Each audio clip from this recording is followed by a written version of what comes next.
Saudara yang diberkati Tuhan, bicara tentang Injil Yesus Kristus.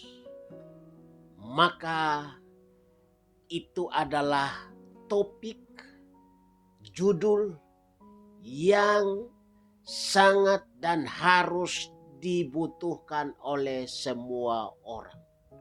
Di kolong langit ini kategori manusia atau kategori orang-orang di kolong langit ini banyak sekali kalau mau dikategorikan. Ada orang yang hidupnya hanya berkeinginan untuk melakukan yang jahat. Ada orang yang hidupnya hanya mementingkan diri sendiri. Pelit sekali, kikir. Ada orang-orang yang menghabiskan hidupnya hanya untuk hidup di dalam dosa. Ada orang-orang yang kerjaannya hidup hanya memanfaatkan orang lain. Ada juga orang-orang yang hidup dalam kemunafikan. Tapi juga ada orang-orang yang hidupnya sangat baik dan kualitas kehidupannya hampir di atas rata-rata. Mau dikategorikan kelompok manusia seperti apapun, semua golongan, kalangan membutuhkan Injil Yesus Kristus. Ada satu cerita dalam Alkitab, dalam Matius pasal yang ke-19, ayat yang ke-16 sampai dengan ayat yang ke-26. Itu berbicara tentang seorang muda yang sangat kaya, dan pada suatu ketika orang itu mendatangi Yesus dengan pertanyaan, "Guru, perbuatan apa yang harus kuperbuat untuk memperoleh hidup yang kekal?" Yesus berkata kepadanya, "Turutilah semua perintah Allah." Lalu dia mengatakan kepada Yesus, "Perintah yang mana?" Lalu kata Yesus, "Jangan membunuh, jangan berzina, jangan mencuri, jangan mengucapkan saksi dusta.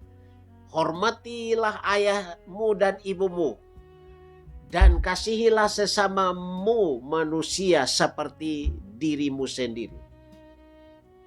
Yesus mengatakan demikian, lalu kata orang itu dalam ayat yang ke-20 Matius 19, "Semua itu telah kuturuti, apalagi yang masih kurang?"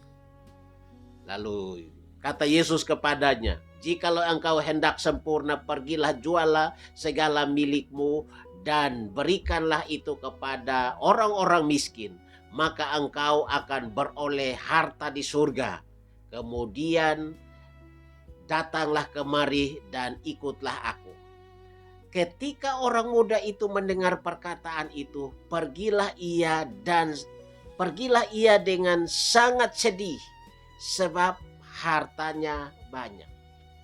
Saudara yang diberkati Tuhan, kategori orang ini adalah kategori orang yang baik, dan baiknya di atas rata-rata. Kualitas hidupnya luar biasa.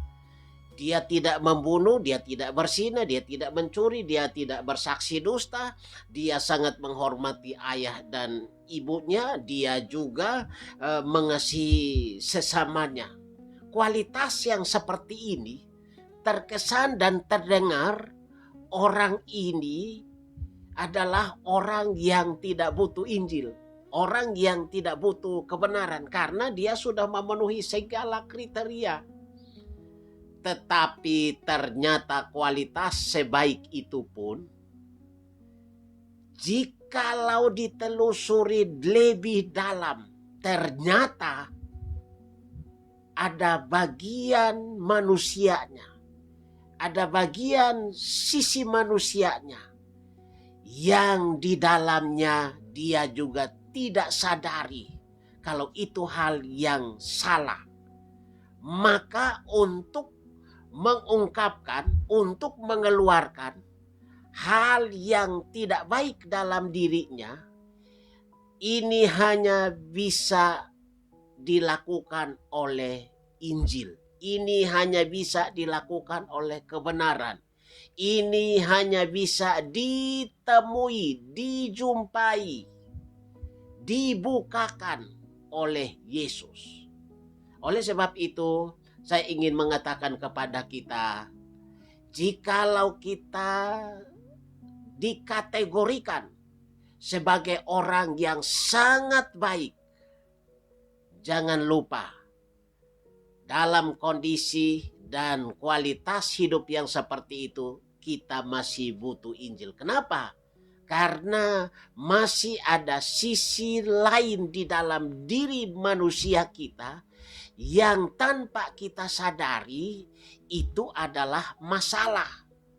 Dan bagian itu berpotensi untuk membuat kita tidak berkenan kepada Allah. Seperti orang muda ini, luar biasa kualitas hidupnya, tetapi ternyata bicara tentang dirinya dan kekayaan, dirinya dan harta, dia tidak lulus dalam bagian ini.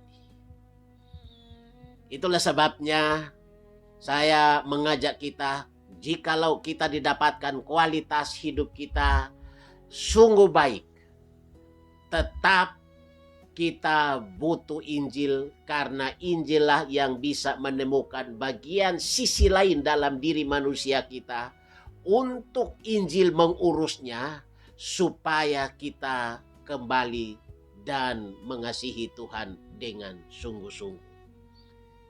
Orang yang sudah benar, orang yang sudah baik tetap butuh Injil. Butuh untuk apa? Butuh untuk bertobat supaya dirinya independen dari kekayaan, dirinya independen dari idolanya, dirinya independen dari hobinya, dirinya independen dari keterikatan apapun.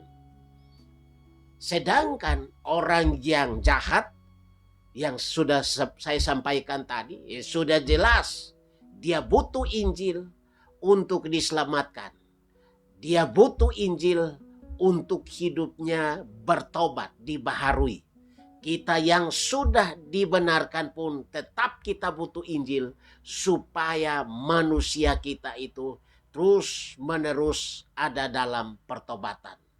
Dengan demikian maka saya ingin mengatakan kepada kita, semua kita butuh Injil untuk diselamatkan. Semua kita butuh Injil untuk membawa kita kepada pertobatan. Baik orang yang baik maupun orang yang jahat.